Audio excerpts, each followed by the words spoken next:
Good morning. First AC local train நம்ம சென்னையில் first time விட்டுருக்காங்க. இந்த ட்ரெயின் எங்கேருந்து எங்கே போகுது அப்படின்னு பார்த்தீங்கன்னா, பீச்லேருந்து செங்கல்பட்டுக்கும், செங்கல்பட்டுலேருந்து பீச்சுக்கும் வருது. இதோட கிலோமீட்டர்ஸ் எவ்வளோன்னு பார்த்தீங்கன்னா 6 கிலோமீட்டர்ஸ் இருக்குது.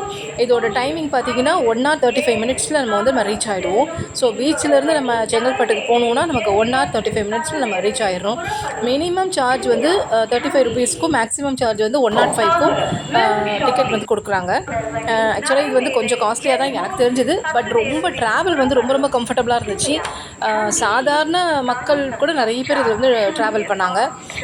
டிக்கெட்டோட விலையெல்லாம் பார்த்துலாம் யாருமே வராமலாம் இல்லை. நிஜமாகவே ரொம்ப என்ஜாய் பண்ணி குழந்தைங்களோட நிறைய ஃபேமிலிஸ்லாம் நிறைய பேர் அந்த மாதிரி ரொம்ப நல்லா இருந்துச்சு அந்த ட்ரெயின் ட்ராவலு. நிஜமாகவே ரொம்ப அப்படியே சைலண்ட்டாக ரொம்ப உள்ளெல்லாம் ரொம்ப கம்ஃபர்டபுளாக இருந்தது. சீட்லாம் ரொம்ப கம்ஃபர்டபுளாக இருந்துச்சு. நல்லா ஃப்ரீயாக உட்கார்ற மாதிரி சீட்ஸ்லாம் இருந்துச்சுங்க. இந்த ட்ரெயின் வந்து எந்தெந்த டைமுக்கு வருது அப்படின்னு பார்த்தீங்கன்னா, மார்னிங் 7க்கும் ஆஃப்டர்நூன் 3:45க்கும் பீச்லேருந்து புறப்படுது. அதே மாதிரி செங்கல்பட்டில் வந்து மார்னிங் 9க்கும் ஈவினிங் 5:45க்கும் வந்துட்டு அங்கேருந்து புறப்படுது.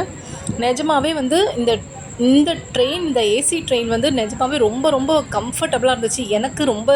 நான் ரொம்ப என்ஜாய் பண்ணேன். ஏன்னா இது வந்து ஃபர்ஸ்ட் டைம் விட்டுருக்கறனால, இந்த வெயில் வேறு இப்போ பயங்கரமான வெயில் சீசனாக இருக்கிறதுனால நிஜமாகவே ரொம்ப ரொம்ப நல்லா இருந்துச்சு. அது இல்லாமல் சீனரிஸ்லாம் பார்க்கும்போது ரொம்ப ரொம்ப சூப்பராக இருந்துச்சுங்க. அது ஃபுல்லாகவே கிளாஸில் பார்த்துட்டு போகும்போது நிஜமாகவே வேறு லெவலில் இருந்துச்சு. நிஜமாகவே சென்னையில் இருக்கிறவங்களா இருந்தாலும் சரி, வெளியூரில் இருக்கிறவங்களா இருந்தாலும் சரி, சென்னைக்கு வந்தீங்கன்னா கண்டிப்பாக இந்த ஏசி ட்ரெயினில் ட்ராவல் பண்ணுங்கள். சூப்பராக இருக்கும். Bye friends.